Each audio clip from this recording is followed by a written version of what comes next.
नमस्कार दोस्तों, आप सभी का जीके क्लासेस में स्वागत है। दोस्तों, प्रीवियस पेपर के प्रश्नों का जो सीरीज शुरू किया गया था उसका ये 26वां सेट है। और दोस्तों, इन प्रश्नों के साथ साथ हम लोग इनसे जुड़े हुए प्रश्नों को भी देखते हुए चलेंगे। तो दोस्तों, जिन्होंने अभी तक हमारे चैनल को सब्सक्राइब नहीं किया है वे हमारे चैनल को सब्सक्राइब कर लें। तो चलिए आज की क्लासेस शुरू करते हैं। दीपशिखा पद के रचनाकार कौन है? यह दोस्तों महादेवी वर्मा। छायावादी कवित्री महादेवी वर्मा ने दीपशिखा की रचना की है। और देखिए, दीपशिखा की रचना कब हुई है? 1942 में।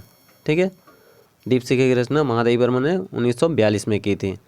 और देखिए दोस्तों, महादेवी वर्मा को 1982 में यामा काव्य संग्रह के लिए ज्ञानपीठ पुरस्कार दिया गया था। ठीक है, ज्ञानपीठ पुरस्कार से सम्मानित किया गया था महादेवी वर्मा को। तो इसे भी याद रखिएगा। और देखिए, ज्ञानपीठ पुरस्कार हमेशा पूछे जाते हैं। ज्ञानपीठ पुरस्कार की स्थापना 1965 में की गई थी। ठीक है, Harry Potter and the goblet of fire के लेखक कौन है? ये दोस्तों J K Rowling. J K Rowling Harry Potter and the goblet fire के लेखक हैं। और देखिए दोस्तों, हैरी पॉटर से जितने भी सीरीज़ हैरी पॉटर जिसमें रह जाए नाम, तो उसका आंसर जेके रोलिंग ही कीजिएगा, क्योंकि हैरी पॉटर के जितने भी सीरीज हैं उनकी रचना जेके रोलिंग ने ही की है। भारत का 28वां राज्य कौन सा है? यह दोस्तों झारखंड। ठीक है, और देखिए दोस्तों, झारखंड राज्य की स्थापना 15 नवंबर 2000 को की गई थी। ठीक है, और देखिए 2000 साल में 3 राज्यों की स्थापना हुई थी। तो इसे आप लोग याद रखिएगा। 1 नवंबर, 9 नवंबर और 15 नवंबर। ठीक है, देखिए 1 नवंबर 2000 को छत्तीसगढ़ की स्थापना हुई है। ठीक है, छत्तीसगढ़। 9 नवंबर 2000 को उत्तरांचल या उत्तराखंड जिसे कह सकते हैं, उत्तरांचल की स्थापना हुई है। और 15 नवंबर 2000 को झारखंड राज्य की स्थापना हुई है। ठीक है, तो ये तीनों याद रखिएगा, तीनों ही पूछे जाते हैं। गरीबी रेखा का मापन किस आधार पर किया जाता है? यह दोस्तों कैलोरी खपत।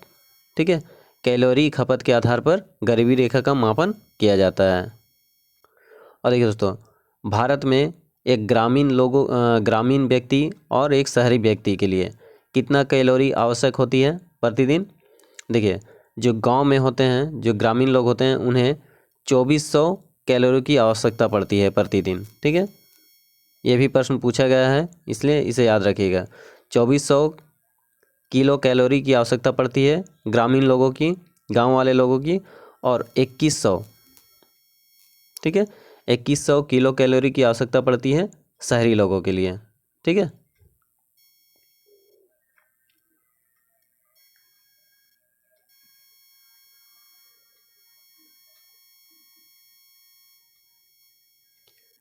मूल्य परिवर्तन पर वृद्धि या ह्रास करने को प्रवृत्ति क्या कहलाता है? ये दोस्तों मांग का लचीलापन कहलाता है। ठीक है, मूल्य परिवर्तन पर वृद्धि या ह्रास करने की प्रवृत्ति क्या कहलाती है? ये दोस्तों मांग का लचीलापन। ठीक है, पूंजी वह संपत्ति है जिसका प्रयोग किस लिए किया जाता है? ये दोस्तों संपत्ति अर्जित करने के लिए किया जाता है। पूंजी वह संपत्ति है जिसका प्रयोग संपत्ति अर्जित करने के लिए किया जाता है। चंद्र ग्रहण लगता है, कब लगता है? जब पृथ्वी सूर्य एवं चंद्रमा के बीच आ जाता है। ठीक है, जब पृथ्वी सूर्य एवं चंद्रमा के बीच आ जाता है। देखिए, सूर्य ग्रहण और चंद्र ग्रहण ये बहुत लोगों को कन्फ्यूज़न होता है। ठीक है, तो इसे आप लोग थोड़ा देख लीजिए। देखिए, मान लेते हैं ये सूर्य है। ठीक है,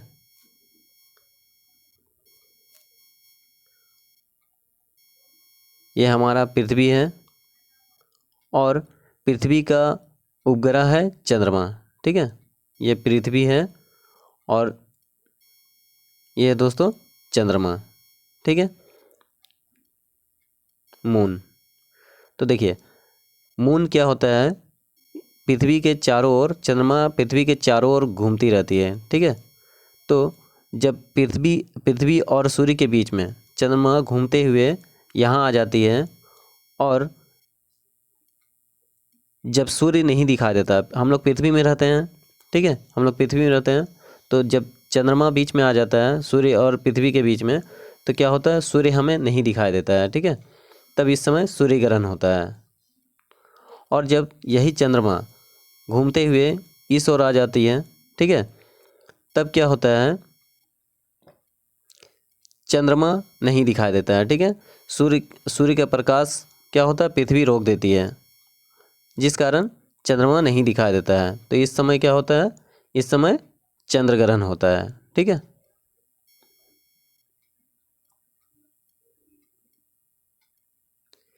एक लैंप की बत्ती में तेल ऊपर चढ़ने का कारण क्या है, यह दोस्तों केशिकत्व क्रिया, ठीक है। एक लैंप की बत्ती में तेल ऊपर चढ़ने का कारण क्या है, यह केशिकत्व क्रिया।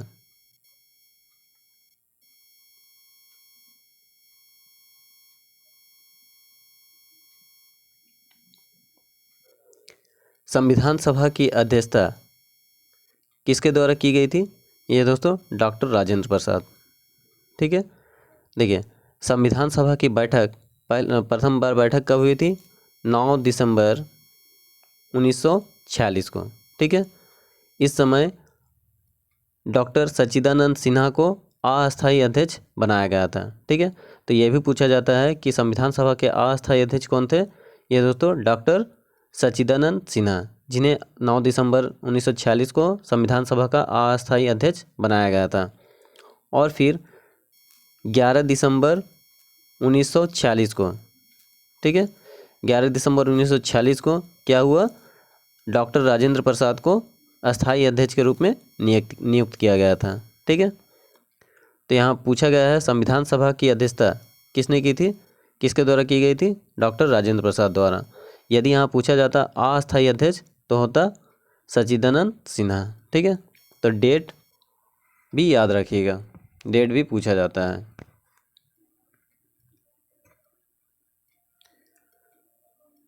भारतीय संविधान के किस अनुच्छेद के अंतर्गत एक नागरिक अपने मौलिक अधिकारों के प्रवर्तन हेतु उच्चतम न्यायालय जा सकता है, यह दोस्तों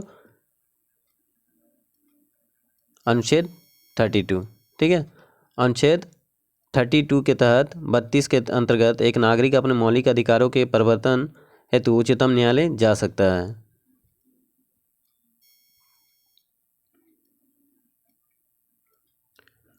देखिए, मौलिक अधिकार नहीं है, कौन सा अधिकार, ये ऑप्शन के अनुसार दिया होगा दोस्तों। तो ये संपत्ति का अधिकार जो है ये मौलिक अधिकार नहीं है, ठीक है।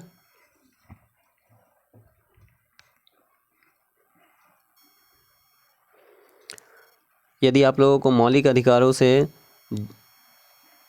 अनुच्छेद और कौन कौन से अधिकार हैं ये आपको जानना है, तो आप हमारे चैनल में जाकर देख सकते हैं। ट्रिक से मौलिक अधिकारों के बारे में पूरा डिटेल में बताया गया है, ठीक है। ट्रिक से याद रखने का तरीका भी दिया हुआ है। झारखंड किस गोलार्ध में स्थित है, यह दोस्तों उत्तरी गोलार्ध में। झारखंड उत्तरी गोलार्ध में स्थित है, ठीक है। और झारखंड की स्थापना कब हुई थी, 15 नवंबर 2000 में, ठीक है।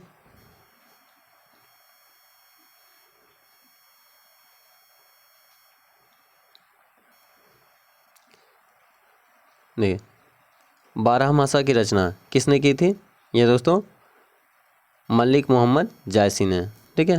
और देखिए, मलिक मोहम्मद जायसी ने पद्मावत पुस्तक की भी रचना की है, पद्मावत, अखरावट और बारहमासा, ठीक है। आप लोगों ने जो फिल्म देखा है पद्मावती, उसका जो कहानी है, मूल कहानी, वे मलिक मोहम्मद जायसी द्वारा ही लिखा गया था। 7वीं पंचवर्षीय योजना में किसे परिभाषित किया गया है, ये दोस्तों गरीबी रेखा को, ठीक है। 7वीं पंचवर्षीय योजना में गरीबी रेखा को परिभाषित किया गया है।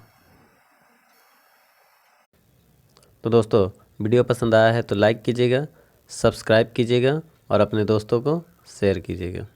धन्यवाद।